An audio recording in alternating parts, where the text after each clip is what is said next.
since then, we've trained over 1,000 instructors. We also rolled out late last year nationwide with your friends at Virgin Active. We had a lot of inquiries about a fitness class for younger people. So we decided to develop our Clubbercise under 18 concept. It's a dance fitness class, and it's all about having fun. It's taught in a darkened room with disco lights and the lovely glow sticks that you've already seen. They've got all these lovely different coloured settings. And they're reusable as well, so they're environmentally friendly. The classes are all-inclusive, great for all different levels. The routines are really easy to follow, and we also consult with the kids on the music choices as well, because it's really important that they're engaged with the classes. So initially our plan was just to really launch this as a concept that our existing instructors could teach in addition to our Clubbercise adults classes. But then I was listening to a conference about the government sporting future strategy, where they were talking about their targets for tackling obesity, and quite a scary statistic that came out of it was that 1 in 3 kids now leaves primary school either overweight or obese. And they also have targets about engaging more young girls in sport and fitness, and also people with disabilities. And what I realised is that we have a product here that ticks so many boxes across the board with all of those things, and it also maps to the national curriculum. So we've got some instructors who are already teaching classes in schools that are going very well. We're getting great feedback from that. And the reason I'm here today is because we have a lack of resources. The business, the adults classes have taken off massively, and that is still growing. But I can see that this has a lot of potential too, but I don't want to lose focus on the other area of the business. So some investment here would be really, really helpful. What we've got is a proven business model with what we've achieved so far. It's a lean model. We get our income from the training courses, and also from monthly license fees, and from selling merchandise, which includes these. Everybody has to have a pair of these to use in a class. One last point is that there's also a charitable side to the business. Every time an instructor trains with us, we donate to Oxfam to help 10 people get access to clean drinking water. And as a result of that partnership, we've now helped over 10,000 people. So if you've got any questions, fire away. Yeah, thank you, and bang on time, so well done you. Thanks, Claire. Talk to me about you talked about your revenue streams there, licenses, merchandise, yeah, classes. So can I break that down and give me a sense of what your current revenue is at the moment, and then how you think that's going to grow? Yep, so at the moment, so in our first year, we had an overall turnover of 161,000, and we broke even that year. And then last year, we had a turnover of 627,000, with a net profit of 117,000. So we had a profit margin of 19%. Sorry, the figures aren't my strong point. I have an MD on board who, okay. so I've got numbers written down. But you're doing well. And what's your projection? 627 was last year. Where do you think you're going this year? Well, so I haven't got the predictions for the main company going forward. What I've got is predictions for what we could achieve with your help out of the under 18 side of the business, the growth there. So I think that with some support, we could actually train about 400 instructors next year, which would bring in training income of around 70,000. And then it would generate license fees for the year after that of, combined license fees and merchandise sales would bring in about 13,000 a month. Okay. And that would be just for the children's product. So this is for the under 18s which is purely. This business that you're setting up? This is what we're pitching today. So it's all part of the same business, but the predictions that we've done are based on that area of the business for the purposes of this. Claire, that a couple of the instructors you've already trained have actually approached schools locally and gone in and delivered classes. In terms of kind of scaling this, how do you see this kind of under 18s class being delivered? Is it a curriculum-based class, and how will you get into the schools on scale? Well, yeah, so that's what we would use the funding to do. It would be great to bring in somebody into the team who can act as a schools liaison and get PE teachers trained up. One of them who's teaching in a school, she is a PE teacher, and the other one is teaching in schools as part of, they got funding from the This Girl Can campaign to be able to deliver it. Okay. And then, so 627,000 we're on. And you've got hopes to do so much more with the children's side.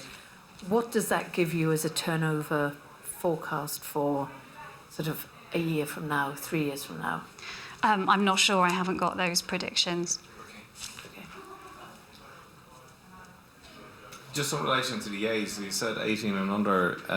At what age do you allow children to start? Is there an age? 5, It's 6? 11 to 17-year-olds. So it's 11, 17. We're also in the process of developing a family concept so that we can have children age 8+ come along with their parents. Sure. But that's just something, we're piloting that at the moment just to see, because again, we've had demand for that too, and we're hopefully looking to get funding for that area. And then obviously on the school breaks, so obviously school break or summer break coming up soon. Have you looked at summer camps potentially as a form of Yeah, well, that's revenue what we've got 3 training courses coming up, which a lot of our existing instructors are booked onto, and we're suggesting that they run them across the summer. What they tend to do is run them as like a 6-week package so that the kids and teens can go along and do it as a block. Okay. Because they tend, obviously, there's the link here that the parents are going to be the ones that are booking them in on this. Yep. So it's better to do a block booking to keep them engaged in what we're doing. Is this mainly for girls? No, absolutely not. It's very inclusive, so boys and girls. I mean, dance fitness generally does tend to appeal slightly more to girls. I mean, that's why it's great that it's ticking a lot of boxes in terms of what the government are trying to do, engaging that age group, which is why I felt it was important to try and push it forward quicker than we would otherwise. Can you tell me a little bit about the team that you've currently got in place? So there's yourself and... Yeah, so there's me. My title is brand director, so I deal with moving the brand forward. I've got my managing director in place. She deals with all the operational side of the business. We've got another full-time employee, we've got some freelancers, but we do a lot of outsourcing, so our IT and things that's outsourced, so that's why it's quite a lean business model.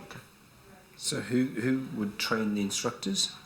We've got 3 master trainers in the UK at the moment, and 2 of those are ready to go out and teach the under-18s courses. Well, they already are, because we've done 3 courses already this year. Okay. Well, Claire, we've just run out of time, so you pitched on perfect time and answered our questions very well. Congratulations on the business. We're not allowed to take the gifts, but thank you for sharing those with us. Tempting as I'm sure they are. We'll see you in a club at some point in the near future. Well done. Thank you.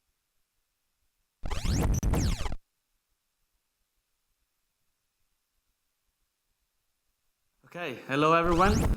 At Seable Holidays, we organize accessible and active holidays for visually impaired, blind people, and physically impaired and wheelchair users. Now, why am I doing this? About 25 years ago, my father had an accident and almost lost the use of his legs. Luckily enough, the surgeon was very good and he helped him to walk again. And luckily, his neighbor in the hospital bedroom was actually on another accident and he lost the use of his legs. My dad was there to witness the moment when the doctor said that to him. And he took that as a sign that he had to do something about it because he was lucky enough to be able to walk again. He was a diver at the time, scuba diving, and he decided to become a scuba diving teacher for paraplegics, and he got the license. He started teaching Martino, this guy, that was a wheelchair user at that time now.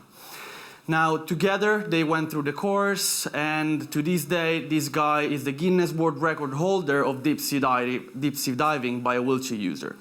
So they discovered something that would help a lot of people, and together they joined for a charity that's called Life, and their motto is life improvement for everyone and accept the challenge. So one day, one blind girl approached them and wanted to learn how to scuba dive. My father couldn't refuse, so together they developed the techniques to make the sea accessible to blind people. Today, she's the Guinness World Record holder for deep sea diving. Now, why am I doing this again? At that time, I was studying international tourism management, and I did some research because I wanted to propose this specific product service to the disabled travel market in the UK. And I discovered, and I was amazed by this, that about 300,000 people are blind in the UK, and there is over 1 million visually impaired, and there is one tour operator offering holidays for them, growing 300% every year, of course. Wheelchair users over 2 million, and there is a growing aging population, and there are only few travel agencies offering accommodation and transfer only. And we all know that if you are on a wheelchair, you need everything at the destination. You need restaurants, accessibility, you need activities to make the holiday accessible, and a lot of other services. So I've decided to take this issue into my hand, and I created one destination pilot offer that could include all these activities for disabled people and blind people. We organize scuba diving, windsurfing, jet skiing, and a lot of other sensorial activities such as winemaking, olive oil making for blind people. I tried this for the past 3 years, and the response was very positive. We are raising profit 25% every year, and we also raise about £25,000 of social impact grants, and we are recognized internationally for the work that we're doing right now. Our clients now need us to improve our offer and improve our destinations, and that's why I'm here today, to become the leading tour operator for blind people and wheelchair users over Europe. Thank you very much. So, well done, and almost bang on time, and congratulations. Fantastic business idea. Thank you. My question sort of starts with, you said you've been operating in 3 years and you've had kind of like a pilot kind of destination. Just interested, where was that destination? Am I making the assumption you're taking them to warm climes, therefore correct air travel? Sicily, that's where I'm from. That's what the scuba diving is available for now. So Sicily was the... And is it therefore a case of attracting lots of customers, potentially in the UK, but around the world, to come to Sicily, or are you thinking multiple destinations? No, that was just a trial. I didn't know if the product would sell, and I didn't know if the market was actually really there, even though the numbers are there. So I started with Sicily, and I am receiving a lot of interest, not only from customers, but from UK organizations, charities, for example. Yeah. I organize group holidays now for 2 major charities in the UK. RNAB is featuring us in the website, in the radio shows a lot as well. So I'm expanding in a collaboration with existing travel agencies in different European destinations.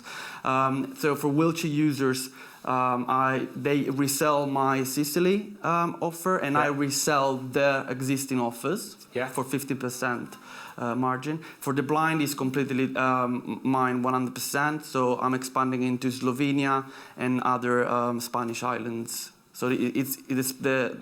Yeah, sorry. I get it. Fantastic. And what was your revenue last year?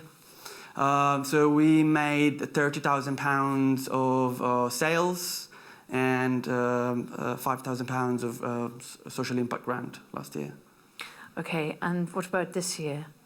So this year it's the first half, so we've done already half of the year, and we've generated already £35,000 of sales. So we expect to double that in the next year. And what are you hoping to do next year? So obviously, taking into account the new destinations, I'm launching Slovenia skiing holidays this year, which is our new big holiday destinations. And also, it's the first time that I'm running holidays in January, February, and March. So we expect to have about 80,000, 90,000 for next year, at least. Perfect, thank you. Can you just talk to me a little bit about what it takes to actually deliver one of these kind of package holidays and kind of how scalable that is? Yeah, so obviously for the first one, I have been training local guides at the destination, and I was present at every holiday just to understand really what the clients need. So we have, we pick up the clients at the airport, at the destinations, and whether they're blind or wheelchair users, we take them to the appropriate accommodation. We explain the surroundings. If they're blind, show the sockets, power sockets, introduce them to the owners of the hotels usually, and then we stay with them throughout the holiday. We have different suppliers of activities, but there is one guide which is always with them, or at least as long as they need them. So it's kind of 24/7 assistance. Okay, and so the one that you've been running in Sicily, would that be kind of self-sufficient now? Are you able to kind of step away from that? This is my first year where I'm actually here, not running holidays.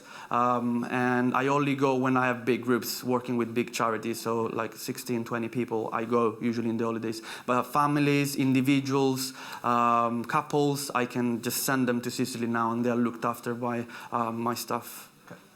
What's the average per person cost of a week in Sicily?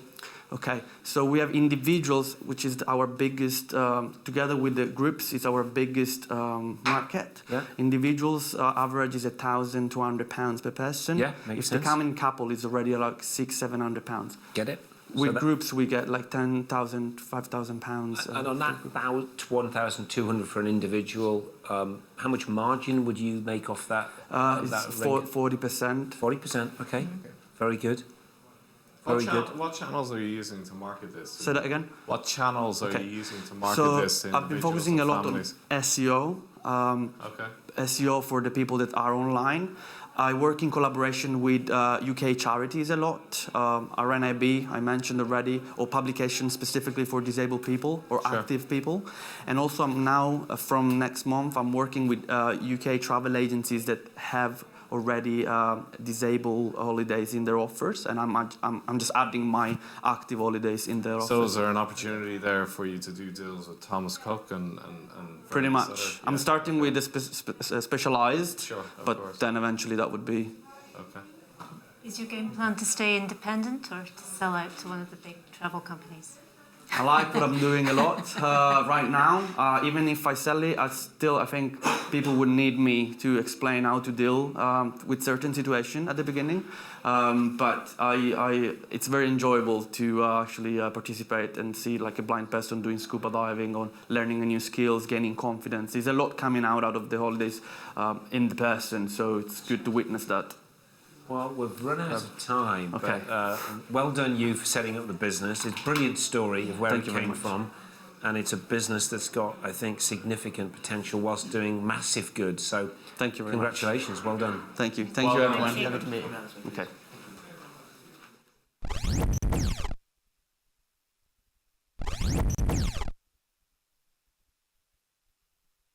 Well, the first thing was to say, hello, I'm Stephen Wheatley, but you already knew that, didn't you? So, good evening or good morning. I'm managing director and founder of a business called HearAngel Limited. And our mission is to stop you going deaf if you wear headphones. So, I don't know whether you saw the World Health Organization published an article last February which claimed that 1.1 billion people in the world are at risk of accelerated hearing loss. So that's not what you get from getting older, like me. It's what you get from abusing your ears. So let me give you an example. If you think about a child, when the child is born, if it's lucky, it's got around 15,000 hearing hair cells in its ears. They're the only ones it's ever going to get. It is never going to get any more. So from that moment on, it's a downhill slope. And if you accelerate the deterioration of those hearing hair cells by lots of sound, high-level sound dose, your hearing will deteriorate much more quickly than it might otherwise. So just think about children today. We've just conducted some market research into children's use of headphones. We were seeing responses from their parents saying that they were giving their children headphones and a tablet as young as 3 years of age for between, say, 30 and 45 minutes per day. Now imagine that child 3 or 4 years further forward, they may be listening to music, watching videos, and just imagine if they then get into computer gaming. They're going to expose their hearing to a great deal of sound dose very quickly and very early on in their lives. Imagine what that child will have experienced by the time they're 15 years of age. They will probably have had more sound dose by the time they're 15 than I've had in my entire life. And that isn't going to get any less. We live in an age of individual entertainment where we're all wearing headphones and looking at tablets all the time. So what we're going to do is we're going to launch an app and a platform which is a hearing health platform. It's called HearAngel, And what it does is it offers two things. The first, it offers information only, which will be probably used by most adults, but also information and protection. So you can select automatic protection, which will make sure that you don't exceed the recommended hearing health sound doses each day. Comes in two flavours. One is for a single user. So if you're a single user, then it will give you advice about how you're using your dose. And then there's a parental version, which is for 2 adults and up to 5 children. And it allows you to supervise those children and limit and control how much sound dose they receive. And to do this, we need your help. And to get stage 1 away, we need to raise £100,000 for 5% of the business. We've put together a team to do this. We have a medical advisor, a guy called Tony Wright, who is the Emeritus Professor of Otolaryngology at UCL. We're timing out, okay. Steve, on your pitch. It was only just going to give you the rest of the... Well, what we can do is we can probably help you give us some of the other information as we do the questions, yes, of course. but actually sort of get it. I'm sure we're going to ask some questions about your financial projections, but just let me understand. When you're controlling sound dose, are we talking about the length of time that you've got headphones on, the volume? How does it work in terms of... There are 3 elements that conspire to damage your hearing, and it's the combination of those 3 elements that create the damage. That's why it's complicated. It's how long you listen, how loud you listen, and the energy content of what you listen to. So, for example, speech is a relatively low energy signal. Yeah, got you. You can listen very loudly to speech. If you listen to electronic dance music, you shouldn't listen loudly for very long because it contains a very high amount of energy and will consume your daily sound allowance, the recommended dose, very quickly. I get that it's a combination of those 3. That was my initial question.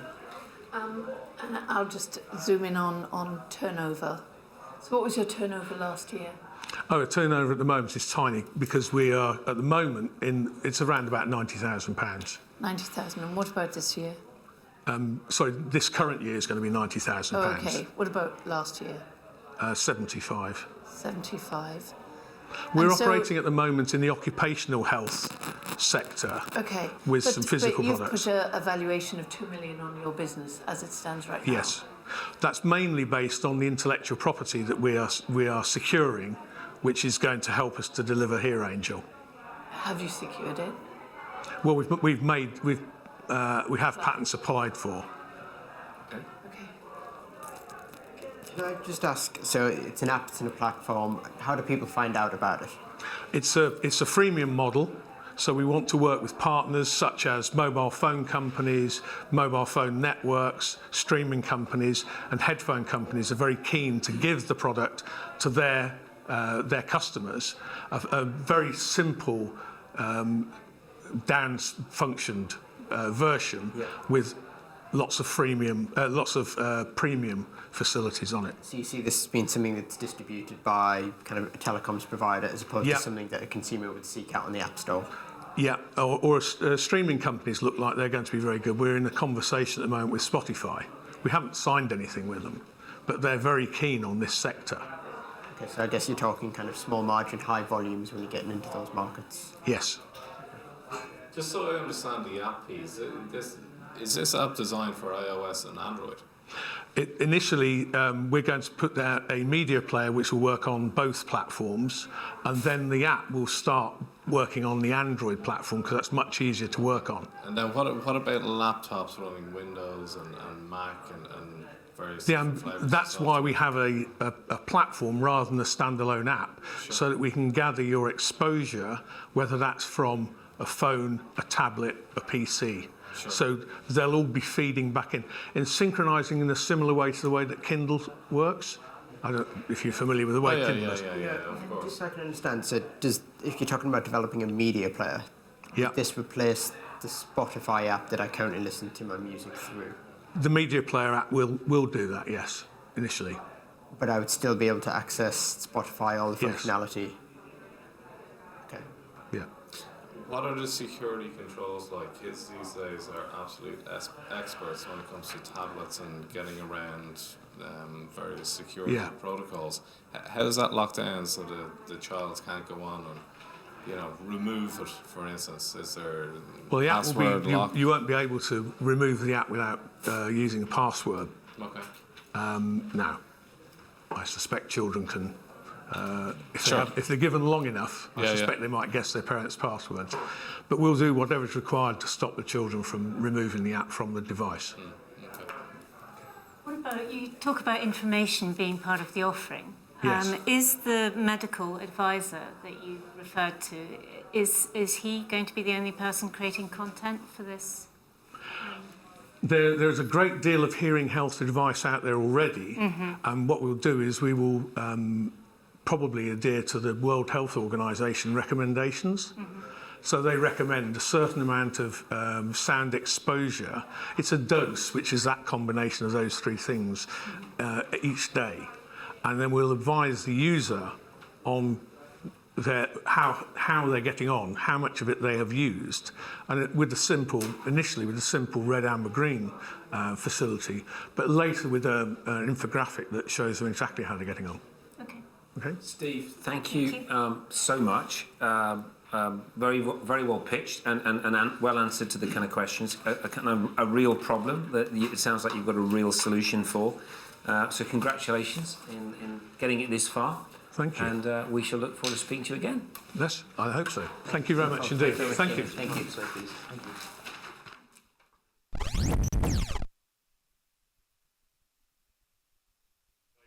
The reality is that insurance is confusing, especially millennials like me that are having nightmares, that are not having dreams. They feel lost when buying insurance. Too much jargons and forms, it sucks. How can we solve this pain? There are three market forces happening right now in the insurance industry. New ways of distributing insurance, artificial intelligence is cheaper to build, and insurers struggle to engage with digital consumers, especially millennials, 10 million people in the UK. And by 2025, they will represent 75% of the workforce. Millennials text a lot. Their preferred user interface is a text message. There are hundreds of billions of text messages sent out daily from smartphones. So what's our solution? SPIXII is an automated insurance agent talking to you by text. This technology is known as chatbot, and there is consensus in the tech world that it will replace apps. To build SPIXII, we first assembled the right team: data scientists, actuaries, a visionary CTO, designers, advised by industry experts, entrepreneurs, and academics.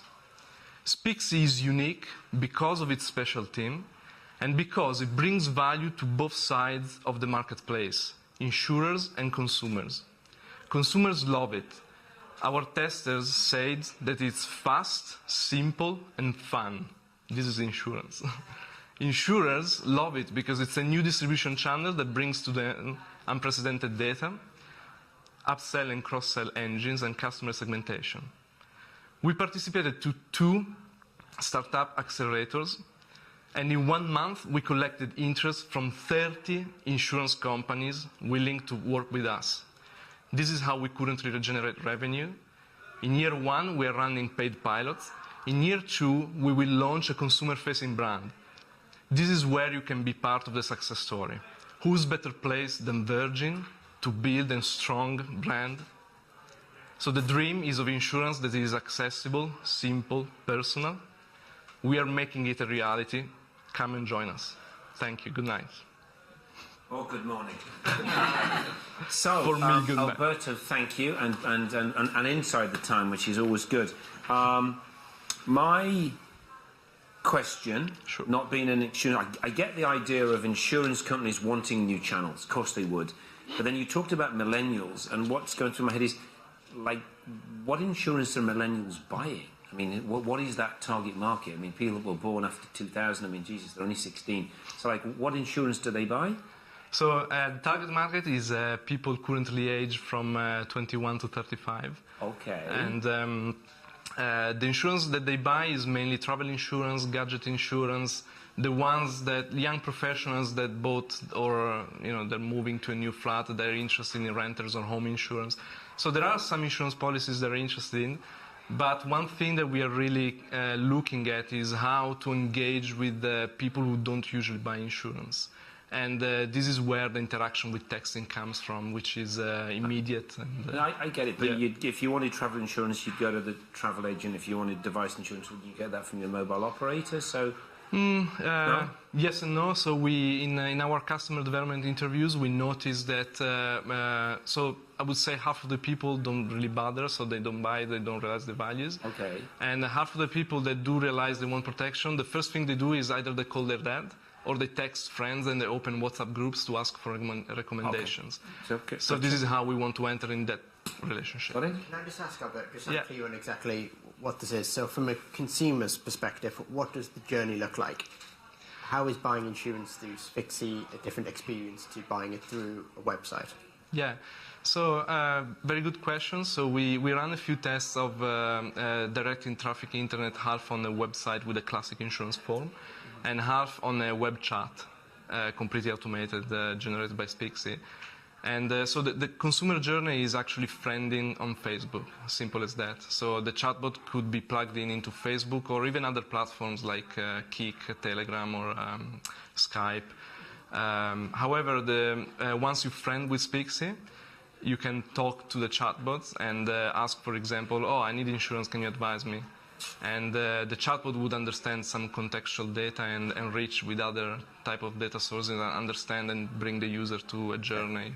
Oh, got it. Yeah. Oh, thank you. Isn't insurance the kind of thing where, I mean, sometimes I'll phone up and then I'm still there 20 minutes later answering questions. So the thought of doing that by text to me sounds really, really hard work.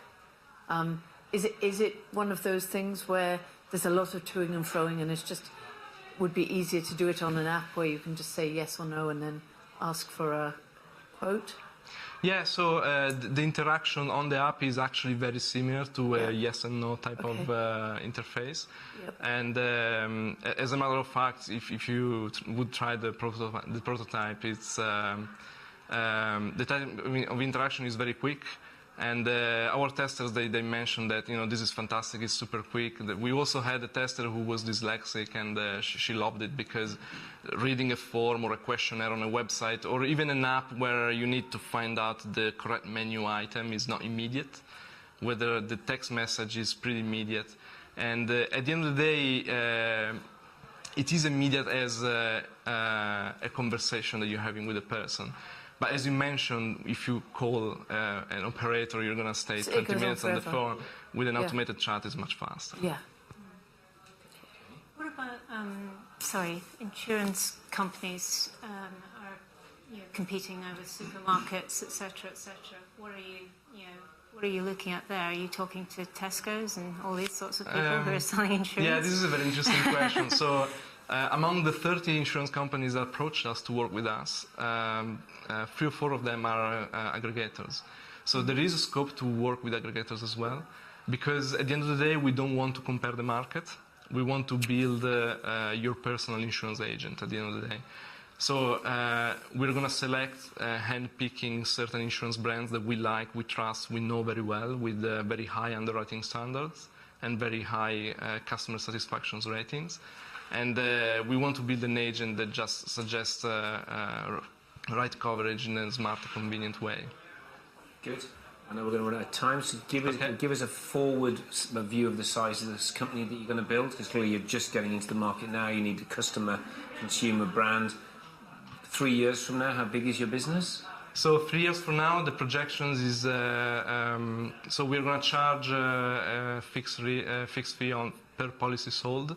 And we plan to sell a couple of million policies per year in year 3, and to grow in Europe.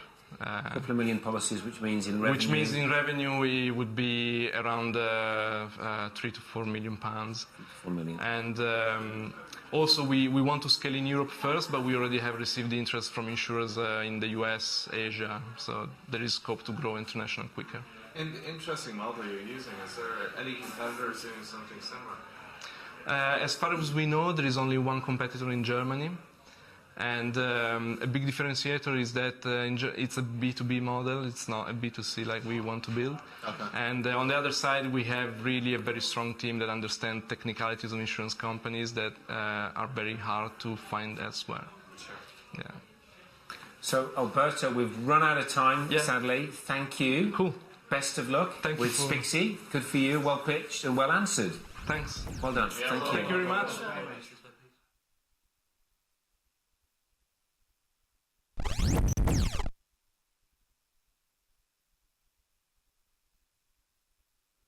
Hi guys, I'm David from Winnow. We're an award-winning tech startup based here in London. We've spent the last 3 years helping chefs run more profitable kitchens by cutting food waste in half. My aim today is to convince you that food waste is one of the most important issues facing us globally, and that Winnow has the opportunity to grow to a global company and solve this problem for the hospitality sector forever. So food waste, a third of all the food that we produce globally is wasted. Now that's tragic on a human level, because there are almost 1 billion people going hungry at the same time. In terms of economic cost, food waste will cost the global economy $1 trillion this year. That's 1% of global GDP.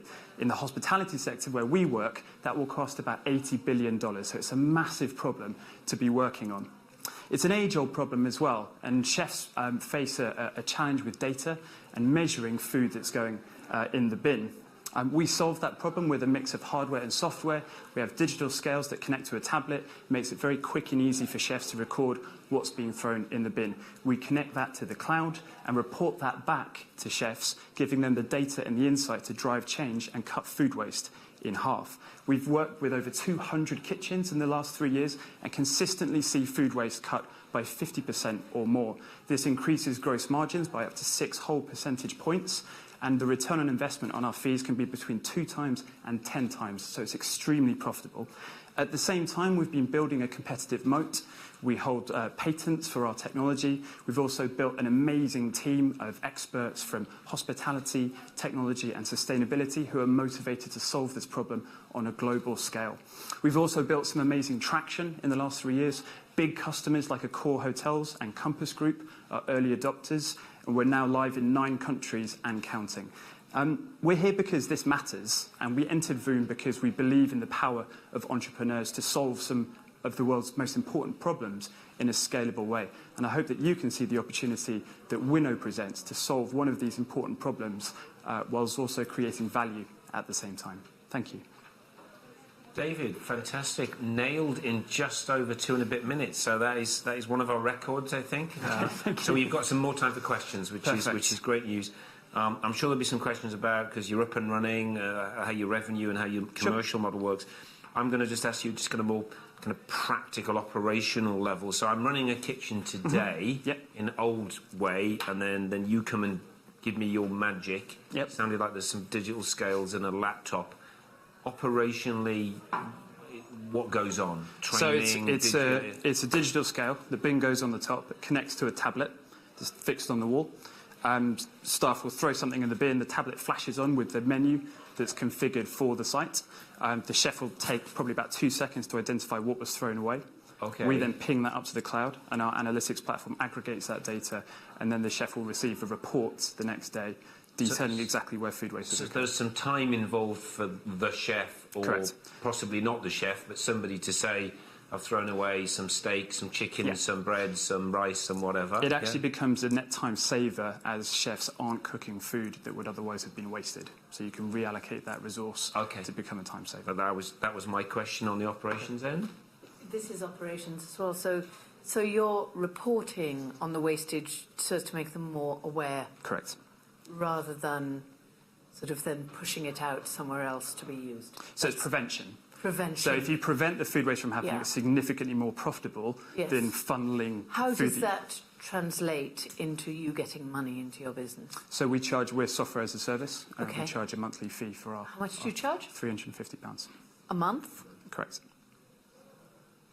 There are discounts, obviously, for volume, and if there's a site with the same menu, again, the second unit can be cheaper. Okay. Would you sign up a contract period? Because like once you've helped me reduce my waste, do I then walk away? So what we want to make or? people confident of is that the savings are real. So a big hotel could expect about £50,000 savings, for example. We've evidenced that again and again. At an ROI of 5x would not be unusual. So we make it easy. You can try us for 3 months. You can cancel at any point. After that 3-month period, once we've demonstrated that there's significant money to be saved, then we ask a 24-month contract. Okay. Can you just talk me through a little bit about how the company's performed to date? So kind of 200 kitchens, fantastic. Yep. What does that look like in terms of growth rate and kind of how does your revenue? So we've been going for 3 years. We started 60k year 1, 170k year 2, 250k year 3. We expect to treble the number of sites that we are operating in this year.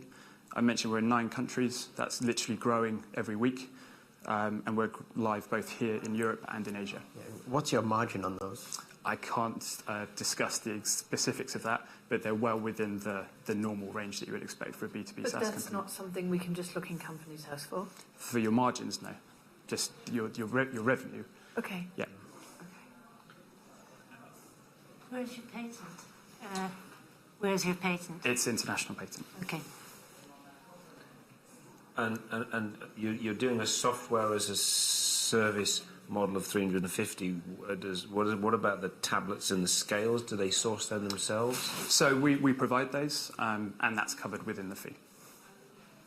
That's a chunky piece of hardware for 3 months It's off the shelf, tablet that's cost effective for us to buy in volume. It's a negligible part of our cost base. And the scales, electronic scales? Digital scales, yeah. Digital Similar that you'd find in a lab, for example. Right. Okay. So they go onto site for 3 months and they try the service and say thank you, but move on then you'd say, give me the scales and... Yeah, so we take those back. Gotcha. But people don't tend to give us them back because the savings are so significant. Yeah. And it always goes right, does it? There's no we've not had anybody take us up on the 3 month. We don't want it anymore. Okay. How many customers do you have? So we've got a number of large customers. We've got these 2 large ones. So chains. Yeah, the chain. Chains, So our chains, 2 verticals that we're focusing on are hotel chains and contract caterers. So biggest scale, biggest savings. And we've got a number in pilot, which I can't talk about now. We've got a number in the pipeline as well. And you're based in 9 countries? Pardon me? You're based in 9 countries at this point? 9 countries, yeah. We have operations in 9 countries. We have an office here in London and an office in Singapore. Okay. Any plans to expand that, or are you going to focus Absolutely, on those yeah. 9 So countries? we expect to be in a large number of markets in Europe and Asia by the end of the year. Just going back to the solution from an operational point of course. view. So, solution sounds very good. Yeah. Do you do anything then after that to recommend to the hotel chain or restaurant chain actually what they can do, what the next step is, or is it cut off? So you do recommend? So we're respectful of chefs because they're the ones who have the knives.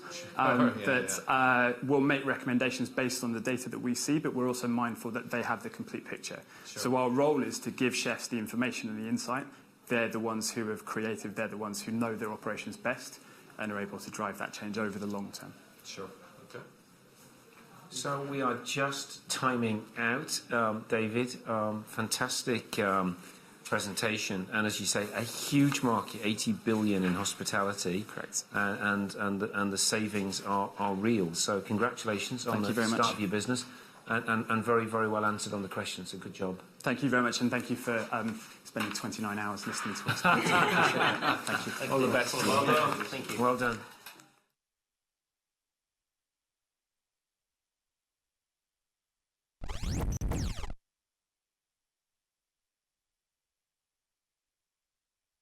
Hi. So driving into London and parking your car is generally a terrible experience. It's hard to find parking, it's expensive. Our solution is Vallie. It's an on-demand meet and greet valet parking service that allows you to book meet and greet parking anywhere in London for less than the average cost of a commercial car park. Using our simple app, drivers can set their destination, and as they pull up just right outside here at the Hoxton Hotel, one of our valets wearing this jacket will greet them, collect their car, and park it for them. The app allows them to track the location of their Vallie and their car at all times, in real time. And then booking return is just as simple. You see your car come right back to you within 15 minutes. You can forget about parking altogether. It's that easy. At £5 per hour, Vallie is practically the same cost as parking on street, but incredibly more convenient. While your car is parked with us, we can actually take it for a car wash, top up your gas, even charge an electric vehicle. We'll do anything a car owner asks us to, and it's really easy to ask us by using our in-app chat. We launched the business in November of 2015, just in the Square Mile, Bank in St. Paul's, and now we've expanded to cover all of the congestion zone, including the West End, Mayfair, Marylebone. And we look forward to expanding into Chelsea, Canary Wharf, and Knightsbridge this summer. The customer feedback has been tremendous. Generally, the first time someone uses Vallie, it's like, wow, this blows my mind. It's so cool. And we have a whole bunch of 5-star reviews and glowing social media recommendations that say the same thing. We have greater than 50% retention, and we have power users using our app every day of the week. We've also built a great network of partners. For example, we have a partnership with Tesla, where we pick up Teslas at night, charge them in one of our car parks, and return it fully charged in the morning to the owner. Tesla is actually promoting the service in all of its central London stores now. We're also working on pilots with car rental companies, other car manufacturers, and all types of companies in the new car economy. We've, of course, built partnerships with some of the UK's largest car park operators, helping them maximize the potential of their central London car parks. Vallie is not just about parking. It's about the future of cars and the future of cities. We have a great parking solution today, and we're helping transition London to a future where there's less on-street parking, more electric vehicles, and super smart car parks. My name is Nash. I'm the CEO. My co-founder Rob and I built Vallie's apps together, and we're now backed by some of London's top VCs. We'd love to park your car one day soon. Nash, you are on fire, my friend. Yeah. 2.5 minutes. I love that. I'm a little bit gobsmacked, so I've got to start with the price point. So you're going to charge me £5 an hour in central London to park my car, which is fantastic. What's that costing you on average? So on average, our car parks charge us £10 per day for one space. Right? So we can park multiple cars in that space. And most of our users are parking for longer periods of time. 60% of our orders are for the whole day.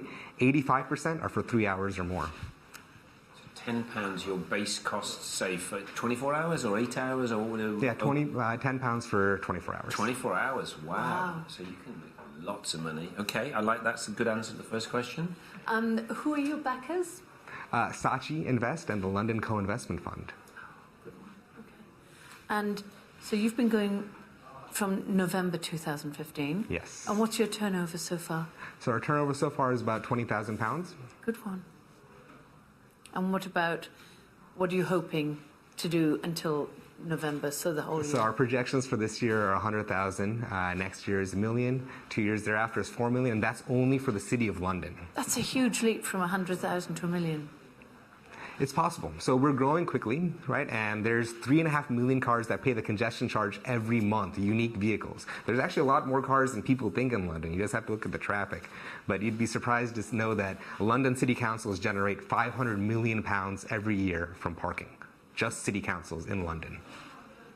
Just out of interest, so kind of operationally to get to those types of numbers in London, kind of how many car parking spaces do you need to have available? How many valet drivers do you need to have? Yeah, so this year we're projected to get to 80 valet drivers, and we already have access to thousands of spaces, in fact. So we're parking at 8 different car parks around London, and each one has anywhere from 200 to 300 spaces in slack capacity. One good example is the Barbican Centre. So we park there, and the Barbican Centre is only full in the evenings, but all day long it's empty, and it's a gigantic 450 space car park. Where's the gotchas in this plan? Insurance? Yeah, we're fully insured. Yeah? We pay about £175 per month per driver. We have 120k road risk and £10 million third-party liability. Okay. What's your burn rate currently? I assume you're not yet profitable. We're currently burning 15k a month. Okay, and when do you see that actually dropping through into profit? Next year. Next year. We're aiming for profitability in March of next year. Any vehicles you don't park? Right now we don't park oversized vans. So we'll park vans that fit in a normal parking space, but if you have a long wheelbase van, then we can't park that. But we do have open air car parks where we can fit in those kind of tall vehicles that aren't too long. Yeah. Big families. Yeah. Okay. And so, do you have, how are you marketing it other than through, this sort So of that's actually our main way, is actually we stick flyers onto cars that are paying for parking in the congestion zone. And that's kind of our, that's our most targeted approach for marketing. And then, of course, we have some sorts of other on-street activation, signage at traffic lights, approaching people outside of car parks, and then traditional forms of online marketing. Search does really well for us. We find a lot of out-of-towners come in and park and search for parking, and actually park for multiple days. So we have, we're not only parking for the day, but sometimes we get bookings for like a week at a time as well. Okay. Give me some confidence on security. So, not that I have one, but if I had an 800 grand car and I'm going to hand the keys over to somebody in a very attractive, 14 in a very attractive orange jacket, how do I know I'm getting my car back? Yeah, so first off, we only park in commercial car parks that are secure and have CCTV, and we're certified by the British Parking Association. We have the Parkmark Award for safer parking. And then all our drivers are fully vetted. We use a company called Onfido to do a 5-tier background check. There's criminal history, driving history, even a credit report. And of course, there's a series of interviews and an online test before we even interview that help qualify a driver. So all our drivers are not only great drivers, but they're great at customer support and tech savvy because they have to do all their work in an app.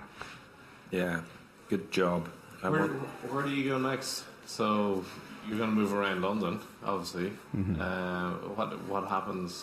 Where do you see yourself in 2 years' time?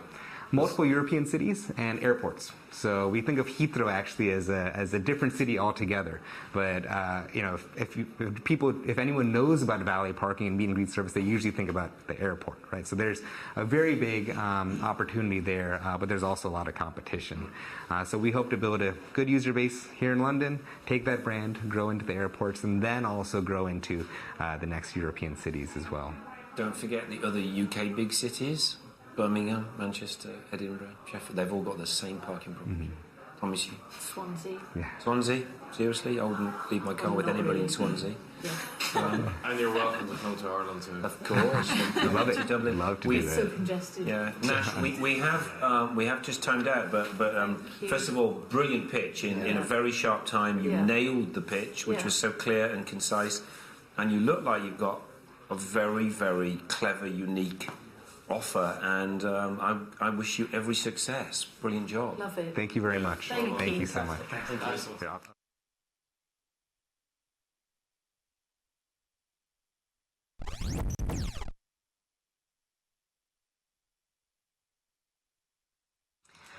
It's the middle of the night.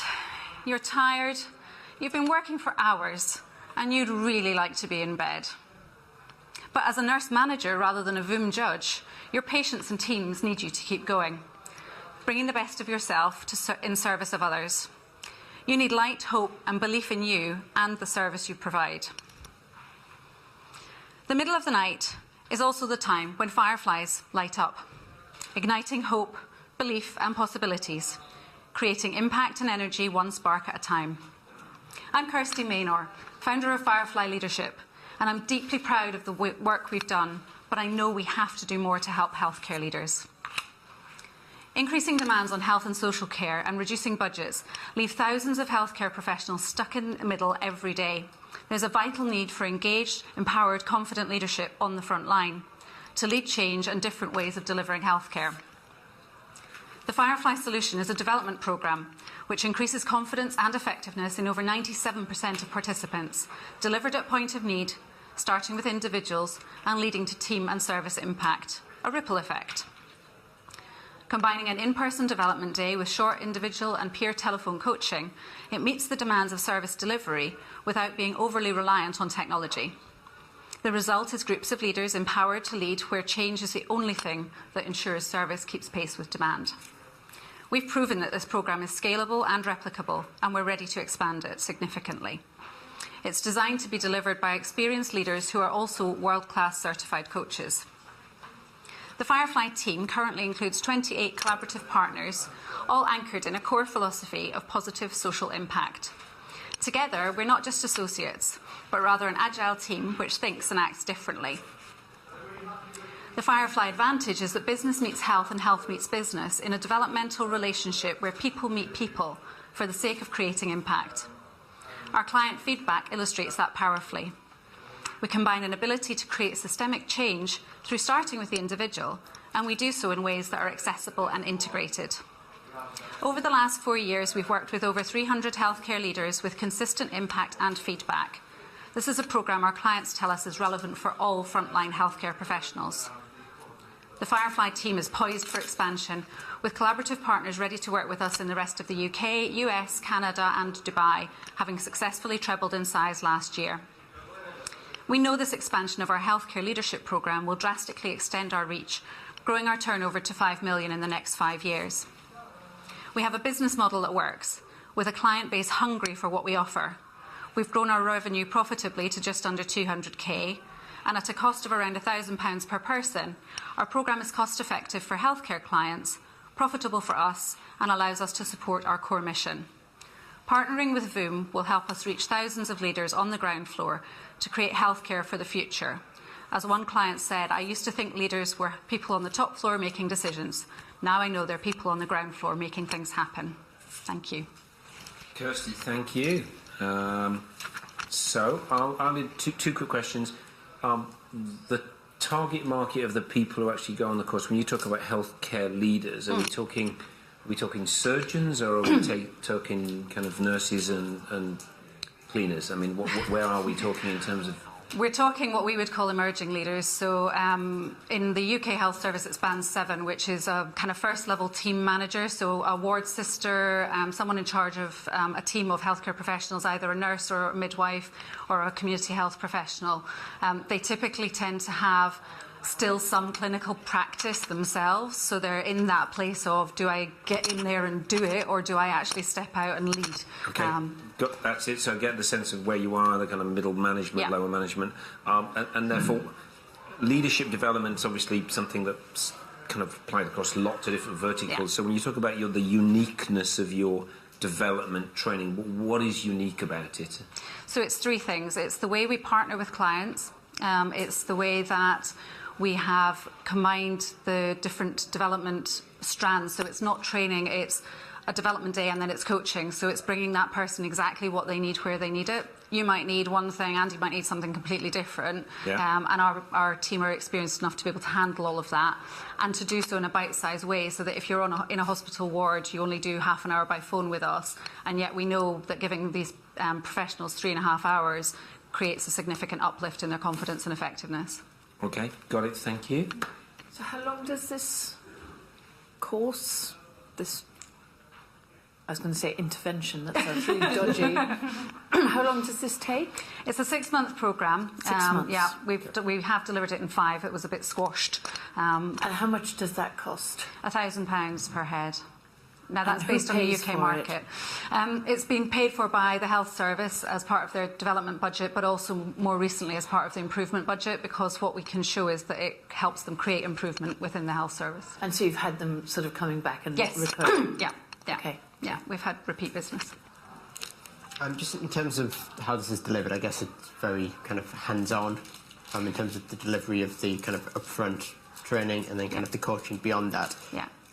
How will you manage to scale this kind of internationally? So our plan is to accredit coaches to be able to deliver it internationally. The 28 that we've got at the moment are based all over the world already. So having been together for the development day at the beginning, they then work remotely with the client after that. And we have coaches in Canada, the US and Dubai, as well as the south of England, looking to take what we do. So our plan is to accredit or license in some way and take them, expanding that reach from there. Doing that quick numbers calculation, you said 5 years, 5 million, 1,000, that's 5,000 people on courses. So how many people have you got, or how many people will you need to be facilitating that training? We need about 200 coaches by that point, and we know that the market is there for that because of the philosophy that we come from is associated with a coach training school, and that has over 30,000 certified coaches around the world, so we've got access. They'd be permanent employees of yours, or a franchise of people that are in your They would be web? on an associate basis from a basis. contract point of view. Yeah. Okay.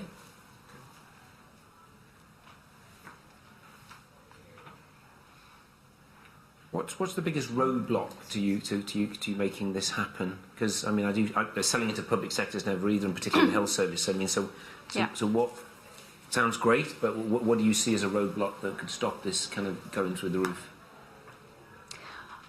Honestly, right now, I don't think anything's going to stop it. I think it's actually that it could go accelerated or it could go slower. I think we've got to the absolute tipping point that we know what we do is different, we know it works, and we know the appetite is there for it. It kind of feels like, you know, say no to it or keep going and let it happen. NHS got the budget?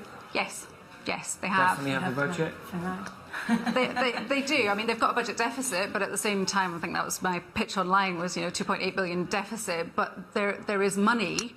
It's just where they're allocating it. Gotcha. And do you see that in the US, Dubai, and Canada, and any other countries that you go to that they actually have the budget? Yeah. Yes, it's for different reasons. So in the US, it's about things like patient satisfaction. They know that the patient satisfaction ratings determine their funding. Sure. Therefore, they want to increase them, and we can do that. Okay. How are you going to attract your 200 coaches? How are we going to attract them? Yeah. We've already got them queuing up, actually. We get contacted quite often from people because it's part of the ethos of the coaching school. So the coaching school that we're part of, or that we all trained in and did our certification through, is global. So we've got access to 30,000 certified coaches through that. Wouldn't take them all. Kirsty, thank you. We've timed out, so you pitched exactly on time, and then we've run over a little bit on the questions, but well answered. And congratulations on how far you've got. So thank you very much. Thank you. Perfect. Thank you. Thank you.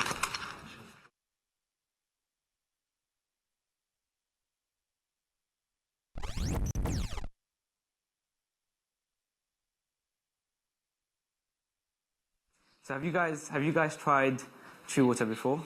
No. You have? All right, so it's getting quite big at the moment.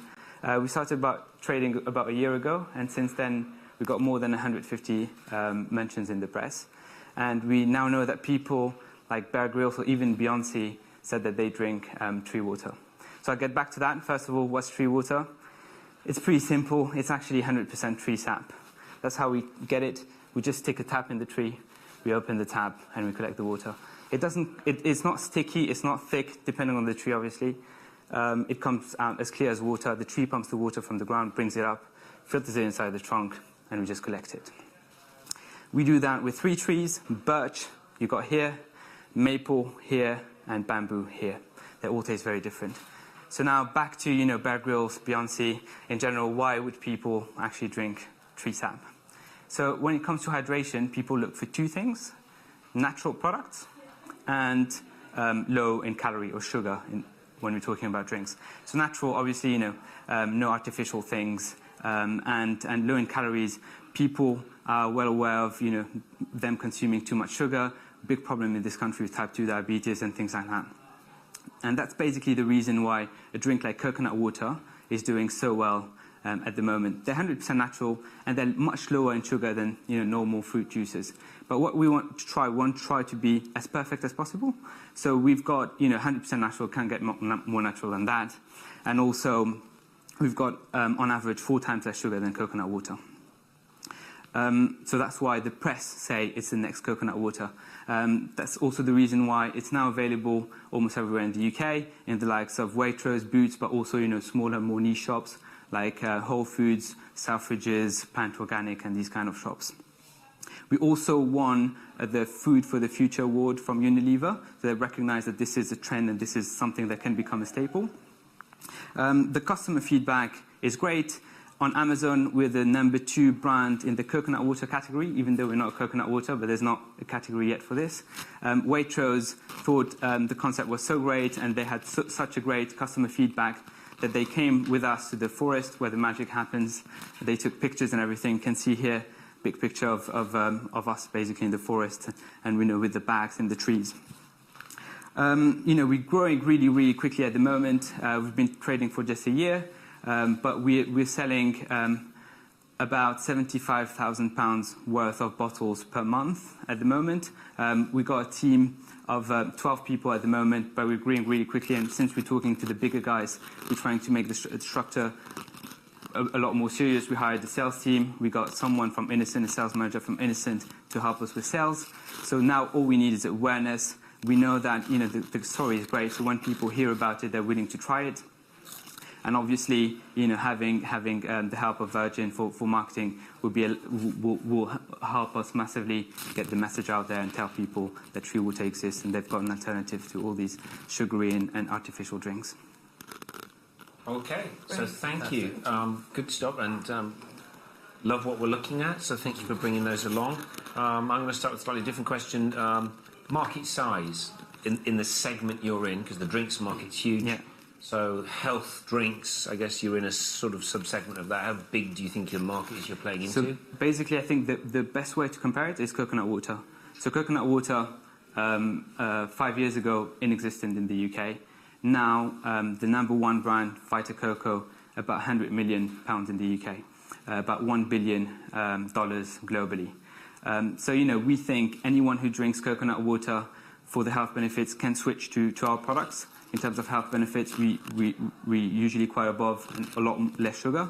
And, some people who don't like coconut water because of the taste might like this taste. So, it's comparable market in the UK. Good answer. Thank you. Okay, 75,000 a month in your first year. Amazing. Fantastic. Where do you see it sort of in year 3 and in year 5? So the idea is to try to reach, level of coconut water in about 5 years. And, Okay. We try to grow as quickly as possible. With these things, usually you have to, you go with the early adopters, so that's where we are at the moment, and we try to get more and more staple, more and more sort of high street names. So the next step will be going with Tesco and growing to, around $1 million a month in sort of, But you've year, got 2 years' some time. kind of plan to go from like 1 million to 100 million Yeah. in 5 years. There's something like in between. Yeah, sure. So basically, right now, Waitrose, Selfridges, Whole Foods, the next thing will be the likes of Tesco, etc. That will Yeah. bring us up to about 10 million. Yeah. And then from there, trying to get in the corner shops, in all the canteens and things like that. Usually in this market, you make money by being in all the corner shops, etc. So, the high street names, they're more there for the brand image and to tell people about it, but then there's a lot more sort of small shops everywhere around. And so, basically, 10 and then up to 100.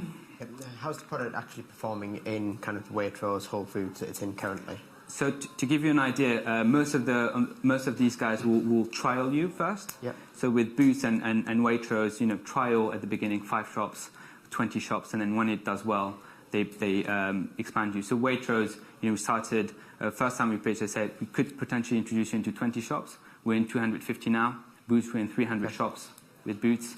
We're doing great at Waitrose. They started with just birch water. They're introducing maple and bamboo. Boots has already introduced 3 of them. They're very happy with the sales.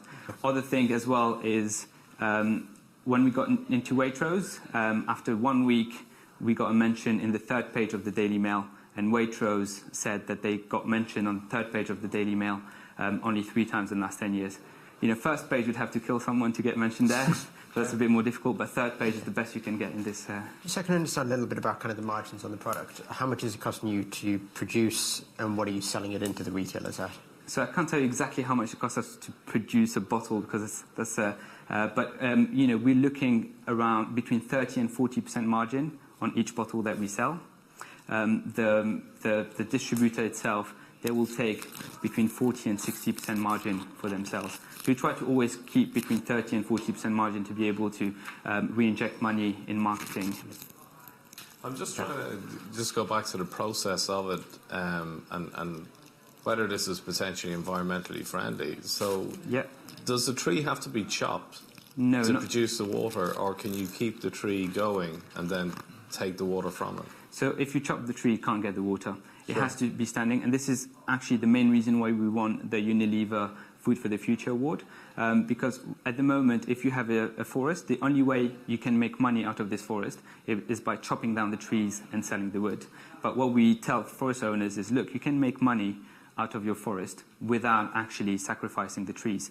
All you need to do is stick a small tap like this and collect the water. We usually collect about 1% of the water that flows inside the tree, and it's not in a place where there is drought or anything. So if you take a litre away, the tree will just take a litre more from the ground. So it's very, very sustainable business. Compared to coconut water, it's a lot more local as well. And you have a lot less manual labour. Coconut, you have to cut the coconut open. You've got to send people to actually climb the coconut trees, and here just literally stick a tap, stick a bag, and every morning you come, take the bag, empty it, put a new bag. Is there potentially an opportunity then for a device like that that could be sold to people to actually connect into specific trees, or is that? So there a lot of people are looking into things like that. The reason is, one market that's already established is the maple syrup market. So maple syrup is basically maple sap. So this here is maple sap, but if they boil the maple sap, the water evaporates and the sugars caramelize. That's why it becomes sticky and brown. And so it's been going on for a very long time, this business, and there are a lot of ways to tap it. I'm gonna have to stop you because we're out of time, and it was so exciting. Lots of questions to ask, so thank you for bringing that in. A brand new product. Congratulations in getting those big guys signed up. Do you have one last comment before maybe we close? You just talked about a forest. That's just the one forest at the moment. So how would you go about, expanding that out? So we work with more than 20 different forests. Okay. Sorry, I didn't catch that. So each tree would be in different kinds of forests. And you would try different types of trees as well, or are you stuck on those 3 types that you mentioned?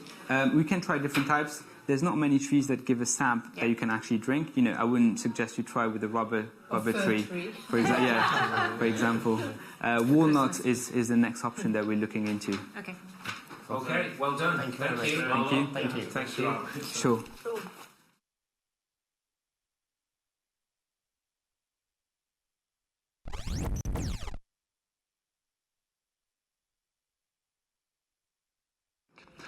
Backpacks are more popular now than ever, but they haven't fundamentally changed in decades. When the bag is on your back, your stuff is out of reach, it's out of sight, and you're bumping people. Wolffepack looks like an ordinary backpack, except you can swing it round, get your stuff, and be on your way. If you're in a crowded situation like a tube train, you can remove the bag, clip it to your front, and now you're not bumping anyone, you're safe, comfortable and secure in a crowded environment. You jump off the train and you're back to being a normal backpack. You can sit with the bag on, so jumping on and off of ski lifts becomes much faster, much more convenient, without all the hassle of strapping and unstrapping the bag. Wolffepack is a totally new concept with a patented technology. We're unique in that we're combining the carrying advantages and the healthy back advantages of the backpack with the convenience of the messenger bag. Wolffepack went through a successful Kickstarter crowdfunding campaign, and after that we launched during the latter part of last year. We've won 3 international design awards. We have customers in over 30 countries. During Christmas trading of last year, in our first year of trading, we reached the Amazon top 10 bestsellers lists in laptop backpacks. So we've had a great start. We've attracted loads of media attention internationally, both in this country, abroad, Norwegian TV, Channel 4, National Geographic, and many, many others. Customer reviews for the product have been fantastic. On Amazon, we're rated at 4.7 stars out of 5 for the Wolffepack Metro, which is the bag I'm wearing right now. We've got plans to expand, and we're in the middle of going into Japan and the USA. Our North American distributor has signed a contract with us with a minimum guaranteed volume for next year of 10,000 units. Our vision for the Wolffepack brand is global because backpacks are a global product. We're planning a range of products with specific versions for photographers. We have a prototype here for skiers, for cyclists, for hikers, for mums with kids. We have also we've got plans to extend the revenue stream by licensing our proprietary technology to specialist applications, whether that's industrial applications, emergency services, and we're working with special forces units because they can see the benefits of the backpack for paramedics in tight situations and in the field. We've had an amazing start. Our potential is enormous. In the US alone, there were 140 million backpacks sold just in the last year, and that's growing fast. So we see massive growth opportunities.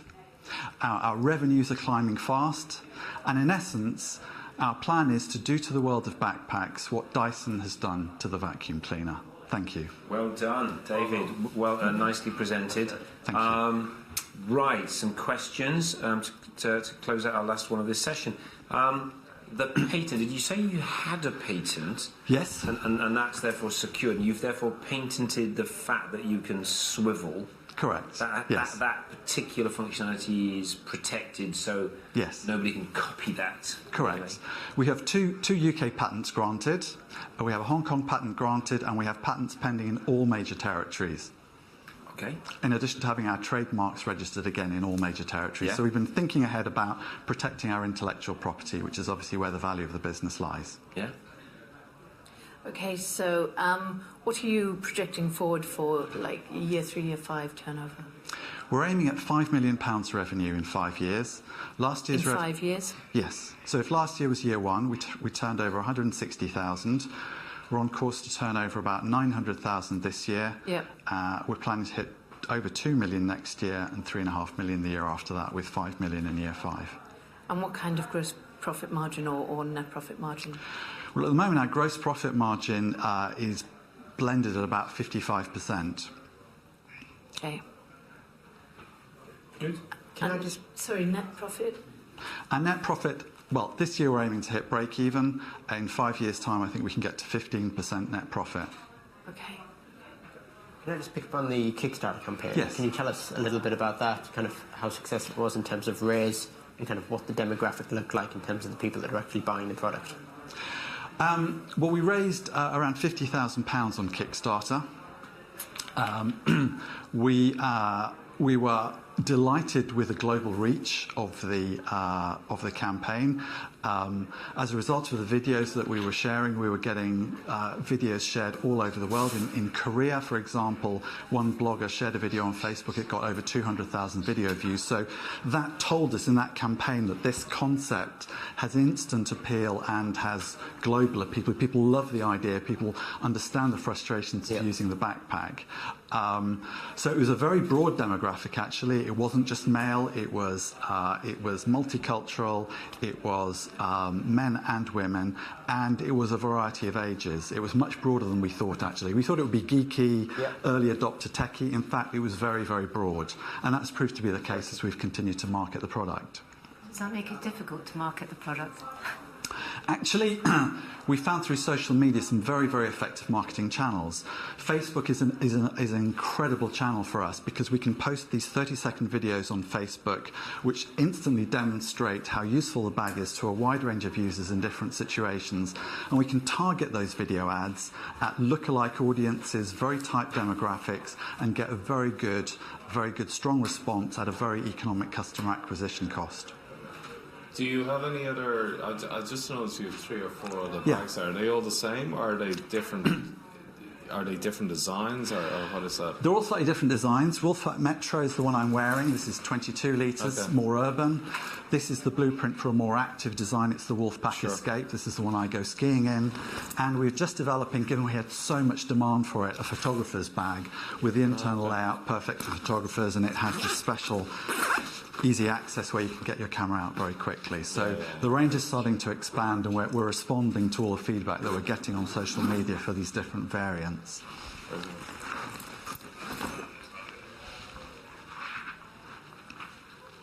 David, I think we're almost coming out, unless there's any sort of final kind of questions around the table.